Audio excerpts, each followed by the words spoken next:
Raja Utama 4 Syakban 18 Mac, Datuk Durjana seksa cucu saudara. Juga ayam hidup dan ayam mati dicampur aduk.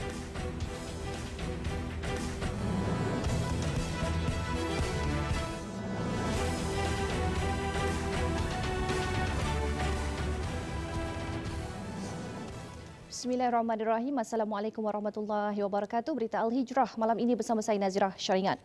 Hancur hati namun reda. Hanya itu yang mampu diungkapkan kesemua 44 peniaga yang terkesan dalam insiden kebakaran Pasar Keramat semalam. Lebih memilukan, tragedi itu berlaku kurang sebulan dari Ramadan. Wartawan Hanisa Hasanuddin yang menyelami perasaan dan harapan peniaga di sana ada butirannya. Salah seorang pemilik kedai yang terjejas Hambali menceritakan detik cemas yang berlaku.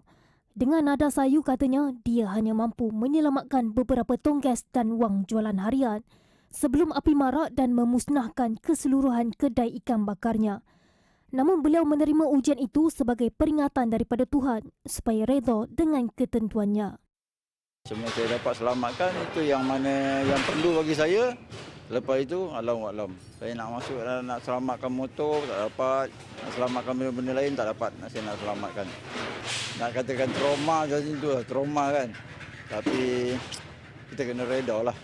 Ini mungkin ujian Allah Ta'ala bagi lama ni. Mungkin ada yang tak kena pada kami semua yang ada kat sini. Itu je lah. Mungkin ada kesilapan, kesalahan yang telah kami lakukan. Mudah-mudahan Allah Ta'ala tunjukkan jalan yang lagi baiklah kepada kami semua. Sementara itu, bagi seorang lagi pemilik gerai makanan, Saadun Mat Teki, berharap agar kerja-kerja membaik pulih di kawasan tersebut dapat dijalankan Dewan Bandaraya Kuala Lumpur di BKL secepat mungkin supaya mereka dapat meneruskan perniagaan untuk menyara kehidupan harian. Tapi ini yang berkenaan ni sekarang yang macam kata ni kebakaran ni, Menteri ada datang, Anwar Musa ada datang, Datuk. Dia cakap dia nak buat secepat mungkin sebelum menjelangnya puasa. Tapi pakcik harap-harap biarlah apa yang dia cakap tu dikotakan. Jangan bagi kami sebagai penjaja ni mengharap menunggu untuk pembangunan yang untuk kami nak meniaga, nak mencari makan rezeki. Jadi dalam dengan PKP baru kami nak pulih sikit, tapi kami terima. Buat masa ini, peniaga yang terjejas hanya mampu membersihkan dan mengutip sisa-sisa peralatan kedai yang masih boleh digunakan sambil mengharapkan tindakan segera daripada pihak berwajib. Kalau dahulu tempat ini sesak, terutamanya pada waktu tengah hari untuk orang makan ikan bakar. Tetapi selepas insiden semalam, ramai yang meluahkan rasa sedih. Tetapi sedih itu hanya secebis daripada kesedihan yang dialami oleh peniaga ini sendiri. Hanisa Hasanuddin, Berita Al-Hijrah.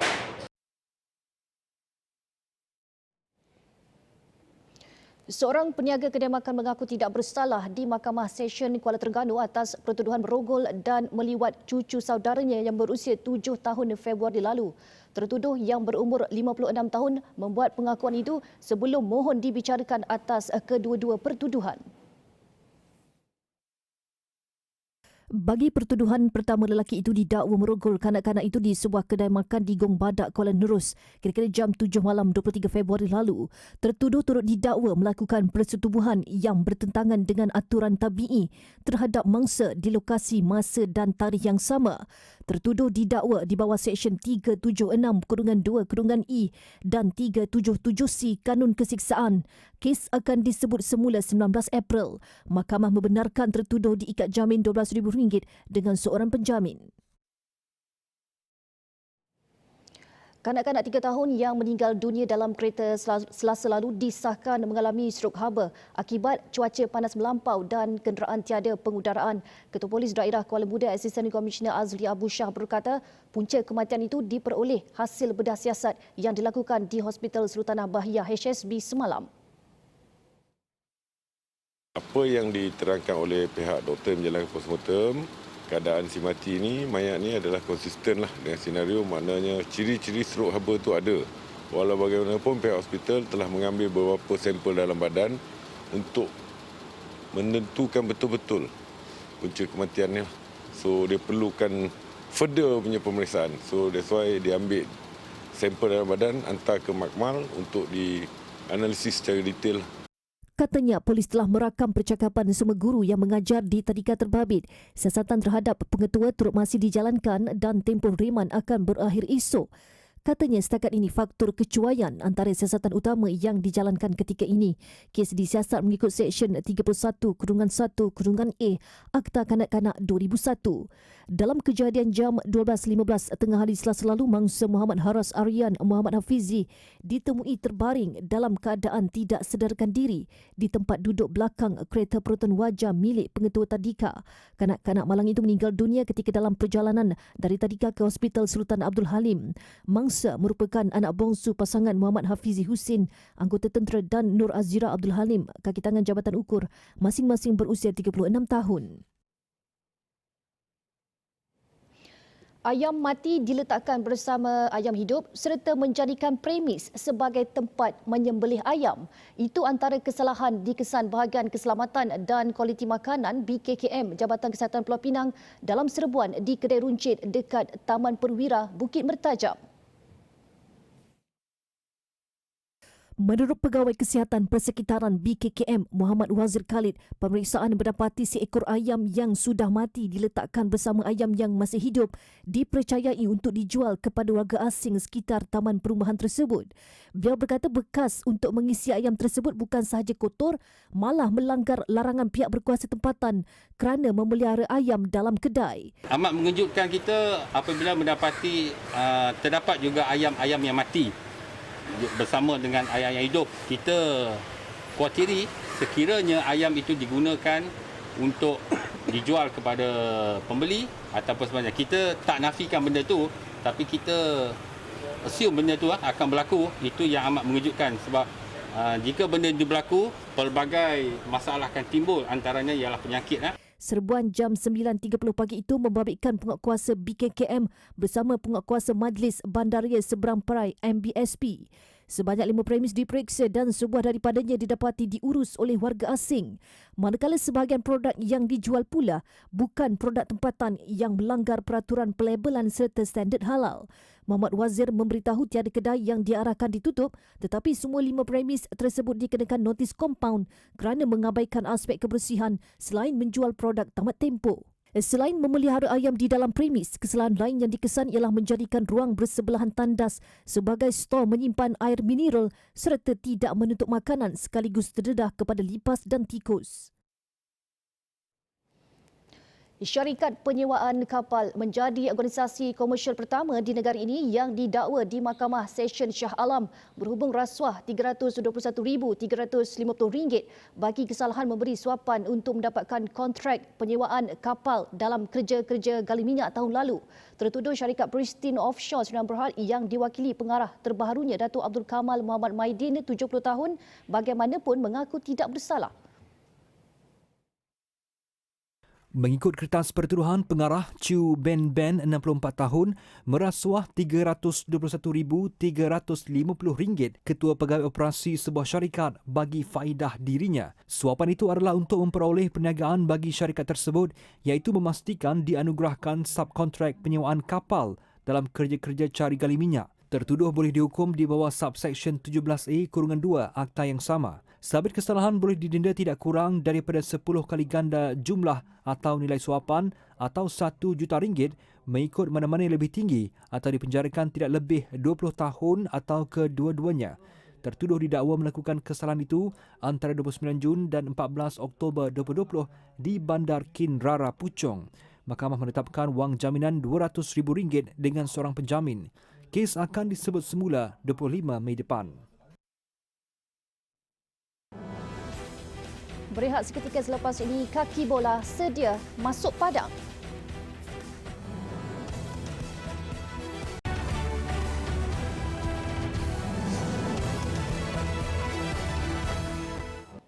Alhamdulillah bertemu kembali.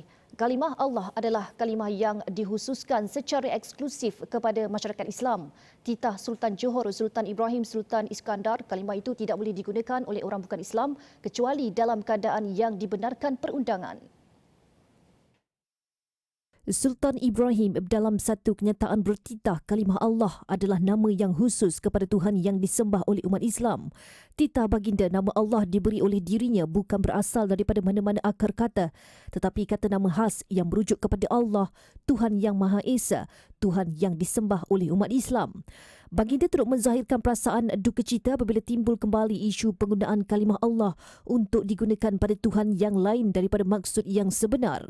Fatwa Johor yang telah diwartakan pada 4 Jun 2009 secara jelas menyatakan bahawa penggunaan kalimah Allah oleh orang bukan Islam adalah tidak diharuskan, tidak dibenarkan serta ditegah dan dilarang. Fatwa ini bermaksud penggunaan kalimah Allah oleh orang bukan Islam yang tidak bertepatan dengan maksud yang sebenarnya, sebagaimana ajaran agama Islam adalah sama sekali tidak boleh dan tidak dibenarkan. Baginda turut menambah di Johor terdapat enakmen kawalan dan sekatan pengembangan agama-agama bukan Islam 1991 yang melarang penggunaan kalimah yang dikhususkan secara eksklusif untuk umat Islam dan tidak boleh digunakan oleh orang bukan Islam kecuali dalam keadaan-keadaan yang dibenarkan oleh perundangan. Bilangan jemaah yang dibenarkan untuk solat tarawih di seluruh wilayah persekutuan dikekalkan mengikut kapasiti masjid dan surau. Menteri di Jabatan Perdana Menteri Datuk Dr. Zulkifli Muhammad Al-Bakri berkata, dengan kelonggaran yang diberikan itu, ia dapat memberi kelegaan kepada ahli Korea yang ingin menunaikan ibadat sunat tersebut secara berjemaah. Ikut keluasan masjid setakat ni, kita tengok dulu. InsyaAllah, saya yakin dan saya percaya bila sebut ikut keluasan masjid, dia akan nampak lebih reda dan lega lagi kepada ramai yang akan masuk insyaAllah. Beliau berkata demikian pada majlis penyerahan sumbangan komuniti freezer masjid dan surau wilayah persekutuan di Ibu Negara pagi tadi.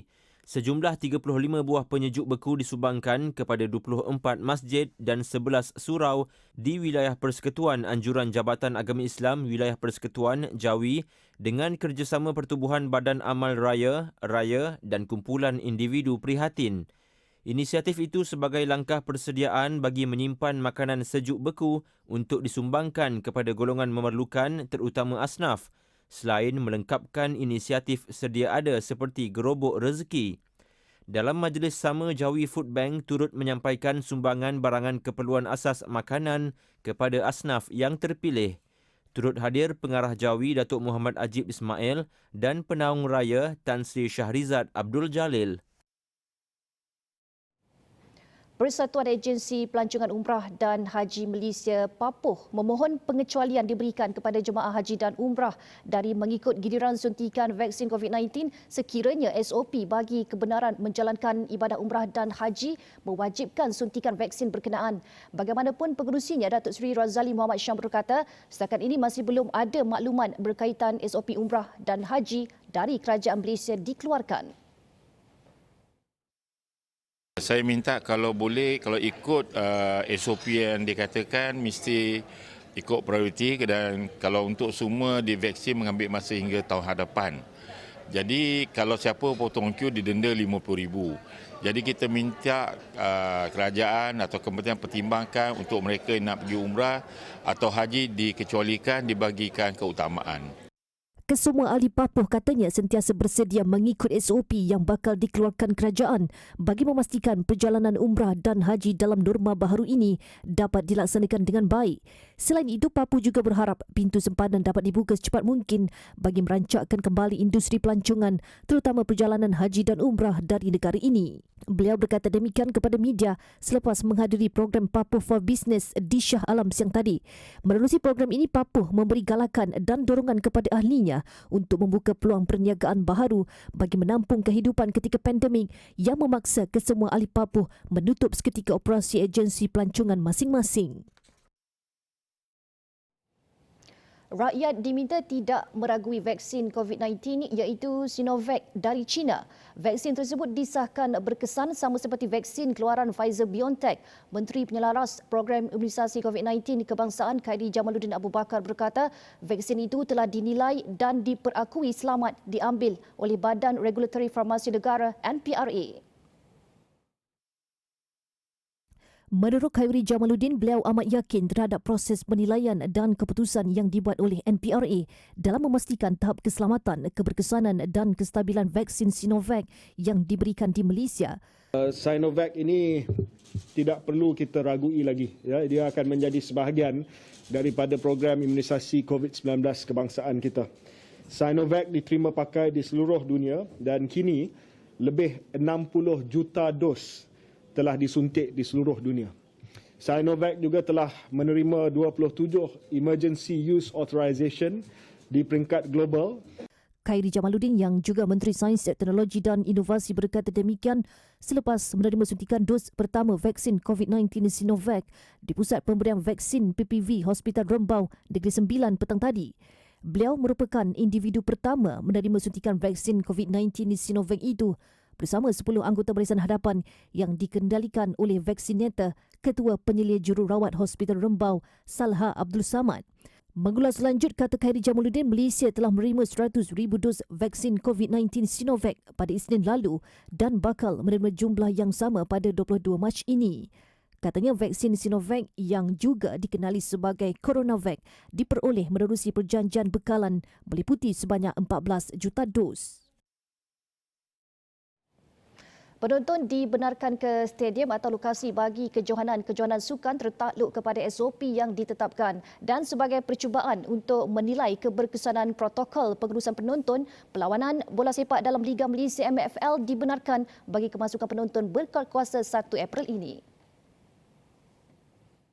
Datuk Seri Ismail Sabri memberitahu antara SOP yang perlu dipatuhi adalah seperti tiket hanya dijual secara dalam talian. Antara SOP-SOP lain yang perlu dipatuhi, tiket hanya dijual secara dalam talian, online saja. Penjarakan fizikal minima antara penonton adalah 1.5 sehingga 2 meter. Operasi jualan. Kita tahu di sekeliling stadium biasanya ada kedai-kedai. Kedai makan, kedai sukan dan sebagainya. Hanya kedai-kedai yang sedia ada di stadium itu sahaja yang dibenarkan. Katanya pergerakan masuk dan keluar penonton adalah secara berjadual dan tersusun. Manakala SOP terperinci pengurusan penonton yang lain boleh dirujuk dalam laman web KBS dan MKN. Selain itu, bagi kawasan Perintah Kawalan Pergerakan PKPB, kapasiti penonton adalah 10% atau 2,000 orang. Dan berikut saksikan paparan harga masa-masa yang dibawakan khas oleh Makmur Gold.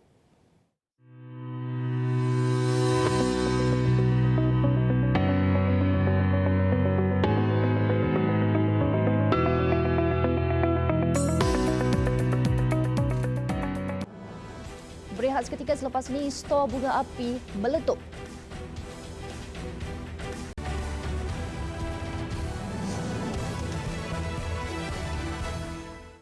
Alhamdulillah, masih bersama berita Al-Hijrah. Kita ke perkembangan luar negara. Vaksin COVID-19 keluaran AstraZeneca boleh terus digunakan. Itu keputusan yang diambil Pertubuhan Kesihatan Sedunia WHO walaupun terdapat laporan vaksin itu mengakibatkan darah beku kepada segelintir individu yang mengambilnya di Eropah.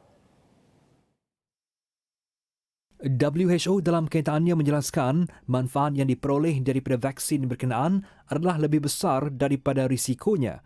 Justru ia masih boleh digunakan bagi memberi perlindungan daripada wabak COVID-19. Menurut pertubuhan itu, walaupun beberapa negara Kesatuan Eropah EU seperti Jerman, Perancis dan Itali telah menggantung sementara penggunaan vaksin AstraZeneca, ia tidak semestinya bermakna kejadian darah beku itu berpunca daripada vaksin berkenaan. Ini kerana daripada 17 juta penduduk di EU dan United Kingdom yang telah mengambil vaksin AstraZeneca, kurang daripada 40 kes darah beku direkodkan.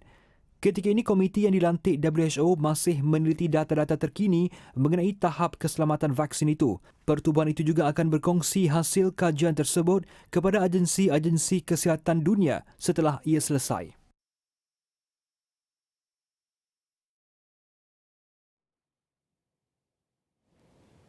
Dua terbunuh dalam satu letupan kuat di sebuah stor simpanan bunga api di Ontario, Selatan California. Letupan turut mengakibatkan kerosakan di beberapa buah kediaman berhampiran. Beberapa buah jentera bomba bergegas ke lokasi kejadian yang terletak 56 km timur Los Angeles. Letupan berlaku kira-kira jam 12.30 tengah hari waktu tempatan. Penduduk berhampiran terkejut mendengar letupan kuat dan asap hitam menjulang ke udara.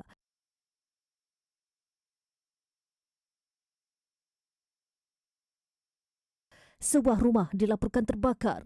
Letupan turut mengakibatkan gegaran kuat menyebabkan penduduk bergegas keluar dari kediaman mereka.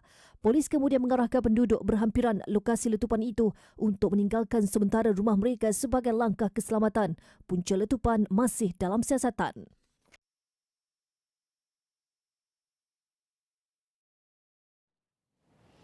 Pemandu Uber di United Kingdom diberikan hak sebagai pekerja dengan pemberian pelbagai faedah termasuk gaji minimum. Ia susulan keputusan Mahkamah Tertinggi di UK bahawa pemandu Uber mempunyai hak sebagai pekerja. Ia adalah langkah pertama seumpamanya untuk gegasi e-hailing Amerika Syarikat itu. Beberapa minggu selepas penghakiman Mahkamah Tertinggi, Uber berkata pemandunya juga akan mendapat cuti berbayar serta pencen. Mulai Rabu, lebih daripada 70,000 pemandu di United Kingdom akan dilayan seperti pekerja dengan meraih sekurang-kurangnya pendapatan minimum kebangsaan apabila menjadi pemandu Uber. Status pemandu Uber sebagai pekerja juga sebelum ini pernah dibicarakan di mahkamah beberapa negara, antaranya Mahkamah Tinggi Perancis pada tahun 2020 yang menyatakan hak penggiat ekonomi gig itu sebagai pekerja.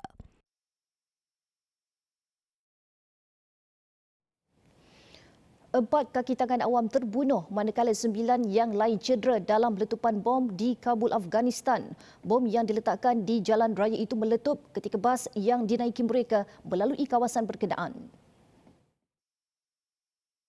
Tiada pihak yang mengaku bertanggungjawab dalam insiden itu, namun kerajaan Afghanistan mendakwa Taliban terlibat susulan beberapa siri serangan sebelum ini yang menyasarkan kaki tangan kerajaan. Bagaimanapun Taliban menafikan dakwaan itu.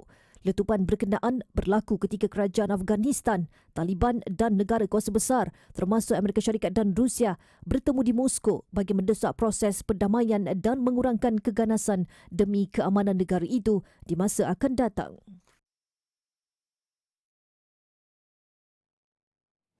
Baik, jangan lupa menyaksikan program Kemasyarakatan Dengar bersama pengacara Wan Kamarudin, Wan Ibrahim dan Hizman Huzair 9 malam ini.